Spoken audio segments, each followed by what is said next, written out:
Bismillahirrahmanirrahim. Assalamualaikum warahmatullahi wabarakatuh. Alhamdulillahirabbil alamin wa bihi nasta'inu ala umuri dunya waddin. Wassalatu wassalamu ala asrofil anbiya'i wa mursalin wa ala alihi wa sahbihi ajmain. Pertama-tama marilah kita panjatkan puja berserta puji kehadirat Allah Subhanahu wa taala yang mana telah memberikan kita kesehatan sehingga kita masih bisa bernapas di muka bumi ini. Salawat serta salam tak lupa kita curahkan kepada junjungan alam yakni Habibana wa Nabiyana wa Rasulana Kangjeng Nabi Muhammad Sallallahu Alaihi Wasallam. Yang terhormat dosen pengampu mata kuliah transformasi digital. Baik, di sini kami dari kelompok 5 ingin memaparkan atau membahas materi mengenai perkembangan teknologi dalam bahasa. Sebelum ke pematerian, izinkan saya bersama rekan-rekan saya memperkenalkan diri. Saya Adia Zikra Akbar selaku moderator dan rekan saya. Perkenalkan, nama saya Nadia Zara Gozali dengan NIM 1232120085. Saya Mutia Riza sebagai pemateri. Baik, langsung saja ke pematerian pertama yaitu tentang teknologi dalam bahasa yang akan disampaikan oleh Saudari Mutia. Kepadanya saya persilakan. Baik, terima kasih kepada moderator yang telah mempersilahkan saya untuk memperkenalkan materi. Pengertian teknologi dalam bahasa. Teknologi tidak hanya merujuk pada penggunaan perangkat, aplikasi, dan sistem digital untuk memfasilitasi dan memperkaya komunikasi bahasa, baik secara lisan maupun tulisan. Dalam konteks ini, teknologi tidak hanya berfungsi sebagai alat bantu komunikasi, tapi juga sebagai medium baru yang mengubah cara kita menggunakan dan memahami bahasa dalam kehidupan sehari-hari. Nah, perkembangan teknologi informasi, terutama internet, media sosial, dan kecerdasan buatan seperti AI, telah menciptakan lingkungan komunikasi yang lebih dinamis, instan, dan lintas batas. Teknologi memungkinkan bahasa digunakan dalam berbagai bentuk baru seperti emoji, teks singkat, dan suara digital yang menyesuaikan dengan kebutuhan zaman dan komunikasi modern. Baik, terima kasih kepada Mutia yang telah memaparkan materinya mengenai teknologi dalam bahasa. Dan materi selanjutnya yaitu tentang pengaruh teknologi terhadap bahasa Indonesia yang akan dipaparkan oleh saya sendiri. Nah, jadi di dalam materi tentang pengaruh teknologi terhadap bahasa Indonesia ada dua ya teman-teman. Yang pertama ada dampak positif dan yang kedua ada dampak negatif. Nah, kita bahas dulu yang tentang dampak positif ya teman-teman. Nah, di sini dampak positif itu ada yang pertama dengan kemajuan teknologi, masyarakat Indonesia akan dengan mudah mengakses pembelajaran bahasa dengan benar di internet sehingga banyak pengetahuan yang bisa didapat tentang bahasa Indonesia khususnya bagi generasi muda. Nah, di sini tuh dengan kemajuannya teknologi, masyarakat Indonesia akan dengan mudah gitu mengakses pembelajaran bahasa Indonesia yang baik dan benar. Apalagi kan di zaman sekarang gitu banyak sekali di anak-anak sekarang tuh banyak sekali yang kurang gitu dalam menggunakan bahasa Indonesia yang baik dan benar. Apalagi di era Gen Alpha sekarang gitu banyak sekali bahasa-bahasa baru gitu yang dikeluarkan oleh mereka sendiri tanpa mengetahui bahwa bahasa itu tuh benar atau salahnya gitu dalam bahasa Indonesia. Nah, yang kedua adanya dengan teknologi warga Indonesia bisa mengenalkan bahasa Indonesianya melalui sosial media, mau itu seperti Facebook, Twitter, Instagram dan lain-lain. Nah, jadi dalam poin kedua ini kita sebagai warga Indonesia gitu dapat menyampaikan atau memperkenalkan gitu bahasa Indonesia ke negara luar gitu secara internasional seperti itu dengan menggunakan teknologi. Dan yang ketiga ada bahasa Indonesia mulai dikenal oleh dunia internasional, terbukti dengan adanya beberapa universitas di luar negeri yang mempunyai fakultas sastra Indonesia. Nah, jadi di dalam poin ketiga di dampak positifnya gitu, bahasa Indonesia mulai dikenal gitu oleh dunia internasional karena di luar negeri gitu sudah ada fakultasnya tersendiri gitu di mengenai sastra bahasa Indonesia. Dan yang selanjutnya ada buku-buku terjemah sangat berguna di kehidupan era modern ini. Nah, di poin keempat ini banyak gitu ya yang bisa kita temui, yaitu salah satunya tentang mengenai e-book gitu yang sangat memanfaatkan kemajuan teknologi dengan membuat e-book dengan adanya e-book masyarakat mampu mempelajari bahasa Indonesia dengan baik dan benar gitu tanpa harus menuju negara Indonesia. Nah, jadi di era teknologi ini gitu dengan adanya e-book masyarakat luar bisa mempelajari bahasa Indonesia dengan sendiri gitu. Dan yang selanjutnya ada pengaruh teknologi akan memperkaya kosakata bahasa Indonesia. Nah, pertukaran informasi dan bahasa asing mempunyai pengaruh terhadap bahasa Indonesia yang tidak dapat dihentikan. Nah, akan semakin banyak kosakata yang diserap dari bahasa asing menjadi kosakata bahasa Indonesia. Nah, kan tadi sudah membahas tentang dampak positif. Dan yang selanjutnya ada dampak negatif. Yang pertama itu di poin pertama ada hilangnya penggunaan bahasa Indonesia yang baik dan benar. Nah, karena adanya teknologi gitu, banyak sekali sekarang di zaman sekarang hilangnya penggunaan bahasa Indonesia yang baik dan benar, terutama bisa kita temukan di Gen Alpha atau Gen Z gitu. Karena banyak sekali ya sekarang bahasa-bahasa yang sangat sangat familiar gitu yang diucapkan atau dikeluarkan oleh anak-anak zaman sekarang gitu. Dan mereka tidak mengetahui gitu bahwasannya bahasa yang mereka keluarkan itu tuh tidak ada atau tidak benar di dalam bahasa Indonesia seperti itu. Dan yang kedua ada banyaknya warga Indonesia yang menggunakan istilah asing dan bercampur bahasa Indonesia dengan bahasa asing. Nah, itu tuh sama aja berkaitan kayak poin pertama yang banyak dikeluarkan gitu oleh anak-anak zaman sekarang. Dan yang ketiga ada dengan kemajuan teknologi, terkadang warga Indonesia menggunakan bahasa Indonesia tidak baku. Nah, apalagi generasi muda yang lebih sering menggunakan bahasa gaul dan jarang menggunakan bahasa Indonesia yang baik dan benar. Nah, ini tuh masih saja menyangkut tentang poin pertama dan yang kedua gitu, masih sama-sama. Dan yang keempat, dengan kemajuan teknologi juga dikhawatirkan akan banyaknya kosakata yang tidak baik digunakan seperti pada media sosial gitu kan. Pada media sosial sering dijumpai gitu ya, kalau misalnya teman-teman lihat gitu di kolom komentar aplikasi TikTok gitu, teman-teman bisa melihat banyak sekali komentar-komentar yang sangat kurang layak gitu digunakan. Seharusnya menggunakan bahasa Indonesia yang baik dan benar, tetapi banyak sekali yang saya temukan gitu mereka tidak menggunakan itu. Dan yang terakhir adanya hilangnya budaya tradisional. Nah, dalam poin terakhir ini, dengan adanya perkembangan ilmu pengetahuan dan teknologi membuat hilangnya budaya dan anak-anak bermain permainan tradisional. Nah, anak-anak sekarang cenderung lebih menyukai permainan berbasis online daripada bermain di lapangan. Berbeda ya dengan zaman kita, zaman dahulu gitu. Kalau semisal teman-teman ngerasain gitu dulu bahwa teman-teman tuh lebih sering main di lapangan daripada main di rumah. Karena pada zaman dulu tuh pengalaman saya sendiri tuh pada zaman dulu lebih sering bermain di luar gitu daripada bermain di rumah dan bermain gadget gitu, karena menurut saya lebih seru main sama teman-teman daripada main gadget sendirian di rumah. Tetapi berbeda kan dengan anak-anak sekarang gitu yang dominan memilih main di rumah daripada bermain di lapangan gitu, seperti itu. Mungkin cukup sekian yang bisa saya sampaikan, terima kasih.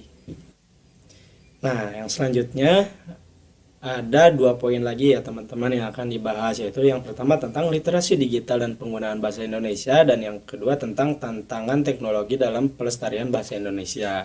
Nah, 2 poin ini akan disampaikan oleh rekan saya kepada Iknadia, saya persilakan. Wah, di sini saya akan melanjutkan materi dari teman saya sebelumnya, yaitu mengenai literasi digital dan penggunaan bahasa Indonesia. Nah, menurut Gilster Hardiono 2019 itu mengatakan bahwa literasi digital itu bisa didefinisikan sebagai kemampuan untuk memahami dan menggunakan informasi dalam berbagai bentuk yang timbul dari sumber yang disajikan melalui komputer. Nah, lalu definisi ini juga itu artinya bisa banyak ya gitu kan. Nah, adapun kayak definisi baru yang dimukakan oleh Hobbes dalam buku Hardiono juga 2019, yaitu menjelaskan tentang bahwa kemampuan digital adalah pengetahuan, keterampilan, dan keterampilan yang mengembangkan budaya yang didominasi oleh teknologi begitu. Nah, sementara juga itu menurut Nasrullah 2017 mengatakan bahwa literasi digital itu yaitu pengetahuan dan keterampilan yang mencari evaluasi, produksi informasi, kesehatan, bijaksana, intelektual, akurat, komunikasi yang cermat, dan komunikasi dan interaksi yang patuh dalam kehidupan sehari-hari. Nah, adapun istilah literasi didefinisikan ini sebagai perolehan keterampilan yang sederhana dan praktis. Lalu yang mengarahkan pada apa? Pada pengayaan dan transformasi keterampilan berpikir manusia. Nah, terus teknologi baru juga ini kayak alat web itu dikembangkan, keterampilan teknis dan pengetahuan baru yang diperlukan dalam lingkungan yang berorientasi teknologi. Nah, literasi ini juga baru telah dikembangkan atau didefinisikan ulang untuk perspektif pembelajaran seumur hidup. Nah, inovasi teknologi itu telah mengubah jenis pembelajaran dan kemampuan digital telah menjadi salah satu kemampuan utama saat ini, gitu teman-teman. Nah, lalu pengembangan dan penggunaan teknologi internet ini serta efektivitasnya, kenyamanannya, efisiensi, yaitu proses bisnis, dan keunggulan kompetitif di masyarakat ini juga telah menyebabkan penciptaan kejahatan baru yang disebut dengan kejahatan dunia maya di jaringan internet, gitu. Nah, adapun kayak kasus dunia maya ini tuh kayak termasuk kayak ada penipuan, peretasan, terus kayak memasukkan data diri orang lain kayak spam email dan banyak selanjutnya. Oleh itu kita dianjurkan untuk menggunakan internet ini secara bijak teman-teman, begitu, agar tidak menyebarkan informasi pribadi kita juga. Nah, dengan menjaga privasi atau identitas diri kita itu dapat menghindari kita dari kejahatan dunia maya tersebut. Nah, teman-teman, di sini saya akan melanjutkan kembali penjelasan tentang materi selanjutnya, yaitu mengenai tantangan pelestarian bahasa Indonesia di era digital ini. Nah, adapun tantangannya itu yang akan saya jelaskan itu ada 4, teman-teman. Yang pertama yaitu mengenai dominasi bahasa asing. Nah, dominasi bahasa asing ini tuh kayak seperti bahasa Inggris telah mendominasi sebagian besar konten digital, yang mulai dari media sosial hingga aplikasi. Sepertinya teman-teman juga merasakan ya gitu, bahwa seringkali kita menggunakan bahasa asing ini dalam selipan-selipan ketika kita membuat postingan gitu di media sosial kita gitu, baik di aplikasi-aplikasi pun begitu. Nah, hal ini tuh berdampak mengurangi minatnya masyarakat, terutama generasi muda, untuk menggunakan bahasa Indonesia secara aktif. Nah, lalu yang kedua ini tuh ada penggunaan bahasa yang tidak baku. Nah, media sosial ini tuh seringkali menjadi tempat berkembangnya bahasa gaul atau slang yang tidak sesuai dengan kaidah bahasa Indonesia, begitu. Nah, dalam lingkungan media sosial juga, pengguna seringkali menggunakan kata-kata slang, istilah baru, singkatan, dan bahasa yang lebih santai dan informal. Nah, fenomena ini dapat mengikis pemahaman masyarakat terhadap bahasa yang baik dan benar, begitu. Lalu pengaruh bahasa gaul dan slang ini di media sosial ini tuh telah menjadi platform utama gitu untuk komunikasi masyarakat, betul kan? Nah, khususnya kayak generasi muda nih, kayak kita ini, dan penggunaan singkatan itu yang tidak sesuai dengan kaidah bahasa Indonesia itu berkontribusi terhadap perubahan pola komunikasi yang kurang sesuai dengan norma kebahasaan. Lalu yang ketiga itu ada kurangnya kesadaran masyarakat. Nah, kurangnya kesadaran masyarakat ini dalam menggunakan bahasa yang baik dan benar, kesadarannya itu seperti apa? Ya, kesadaran dalam menggunakan bahasa Indonesia secara bakunya itu masih rendah, baik itu dalam ranah akademik maupun profesional. Nah, hal ini tuh diperparah dengan minimnya regulasi dan penegakan kebijakan kebahasaan. Betul kan teman-teman? Kayak nggak ada kebijakan khusus dari pemerintah, misalkan kayak ketika kita berada di akademik ya harus menggunakan bahasa yang baku gitu kan, enggak kan. Jadi kayak itu tuh kayak menjadi perparah minimnya itu kurangnya kesadaran masyarakat itu. Lalu adapun beberapa penelitian yang menunjukkan bahwa penggunaan bahasa Indonesia ini yang kurang penggunaan bahasa yang kurang tepat itu dapat mengganggu pemahaman dan memperlemah kemampuan bahasa pada tingkat yang lebih formal begitu. Lalu yang keempat ada minimnya konten yang berkualitas.